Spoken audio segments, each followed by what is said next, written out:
আসসালামু আলাইকুম। আজ এই ভিডিওতে আমরা দেখব লেকরা মোডারের সফটওয়্যারটি দিয়ে প্যাটার্ন মেক করার পূর্বে অর্থাৎ মেক করার আগে আমাদের যে একটি সাইজ টেবিলের প্রয়োজন পড়ে সেই সাইজ টেবিলটি কীভাবে মেক করতে হয় এবং মেক করে সেটাকে সফটওয়্যারে ইনপুট করতে হয়।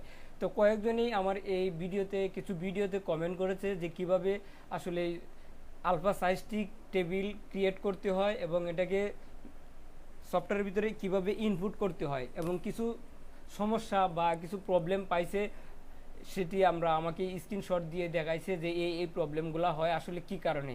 তো এই ভিডিওতে আমরা এই সব প্রশ্নের কিছু উত্তর দেব। তো আশা করি অবশ্যই ধৈর্য সহকারে দেখবেন। আপনি যদি বুঝে থাকেন বা একটু বেশি জেনে থাকেন তাহলে অবশ্যই আপনি ভিডিওটা স্কিপ করে চলে যেতে পারেন, আমার কোনো প্রবলেম নেই, কিন্তু যদি আপনি দেখেন তাহলে ধন্যবাদ। তো তার জন্য আমরা প্রথমত আমাদের সফটওয়্যারটা ওপেন করি। যে আমি সফটওয়্যারটা ওপেন করলাম, ওপেন করার পর এটাকে মিনিমাইজ করলাম, ওপেন হোক, মিনিমাইজ করে রাখলাম। এই যে সাইজ টেবিলের জন্য প্রথমত আমাদের একটা ফোল্ডারের প্রয়োজন, একটা বাইরের নামে একটা ফোল্ডার তৈরি করলাম।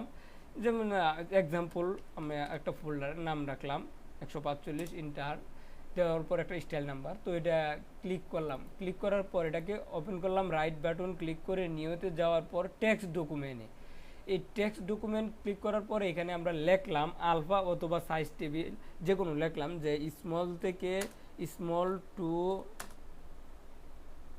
4XL inter. অর্থাৎ আমাদের এই সাইজ টেবিলটার ভিতরে আছে স্মল থেকে 4XL পর্যন্ত। তো এটাকে আমরা ওপেন করলাম নোটপ্যাডে, ওপেন করার পর আমরা সাইজ টেবিলটা লিখলাম। তো সাইজ টেবিলটা লেখার জন্য স্মল ইন্টার আলফা লিখতে হবে আগে। এই যে এইখানে ছোটো, এইখানেই প্রবলেমটা, এক একজনে এক একটা স্ক্রিনশট দেখাচ্ছে, আমার ভাই আমার এই সমস্যা, আরেকজনে দেখাচ্ছে আমার এই সমস্যা। যে আলফা লেখার সময় অবশ্যই আপনি মনোযোগ সহকারে শুনুন। আপনি যদি নতুন হয়ে থাকেন তাহলে অবশ্যই মনোযোগ সহকারে শুনুন। এখানে আলফা লেখার সময় অবশ্যই ছোটো হাতের অর্থাৎ ছোটো হাতের ক্যাটাগরি এই লেখাটা লিখতে হবে। যদি বড় হাতের হয়ে থাকে তাহলে কিন্তু হবে না। এই জন্য সমস্যাটা আপনার ভাই, আপনার অবশ্যই আশা করি উত্তরটা পাবেন এই ভিডিওতে। তো আমি লিখলাম আলফা ALPHA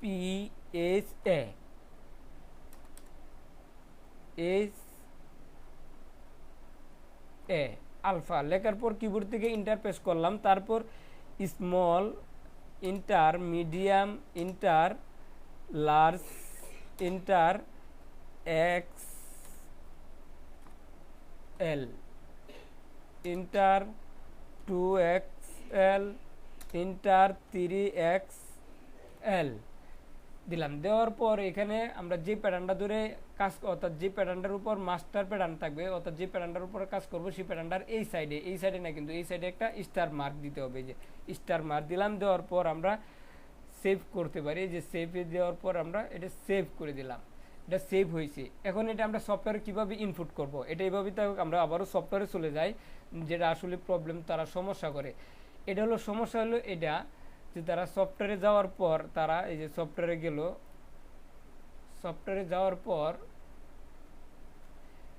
এই যে অ্যাক্সেস পাথ যাওয়ার পর আমরা একটা আপাতত নেই অ্যাক্সেস পাথ, আমাদের যেটা ধরানো আছে এটা ধরবো না, অন্য একটা ধরাবো। অ্যাক্সেস পাথ এই যে এই ফোল্ডারটাই ধরাই, ওকে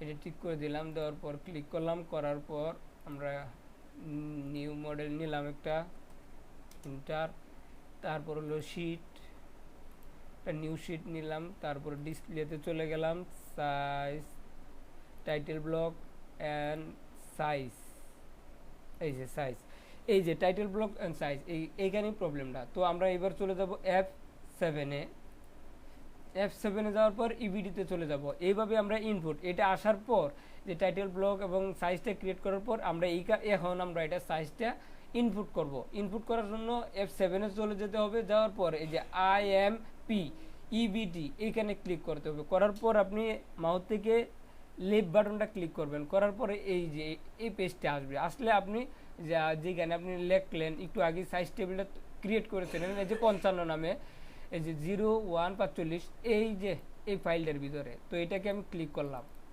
ক্লিক করে ওপেন করলাম। করার পর এটা আপনাদের আসে না, কেন আসে না? এটা এভাবে থাকে বিদায় যে মডেল,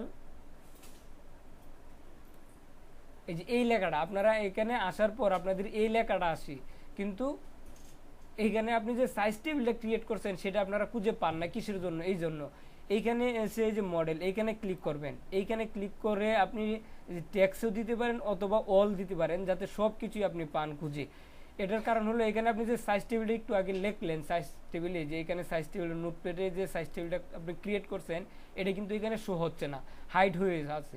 তো হাইড হয়ে থাকার কারণ হলো এটাই যে এখানে মডেল থেকে এখানে ক্লিক করতে হবে, এখানে ক্লিক করে আপনাকে অলে দিতে হবে। এখানে অলে দেওয়ার সাথে সাথে কিন্তু আপনার এই যে সাইজটা চলে এসেছে।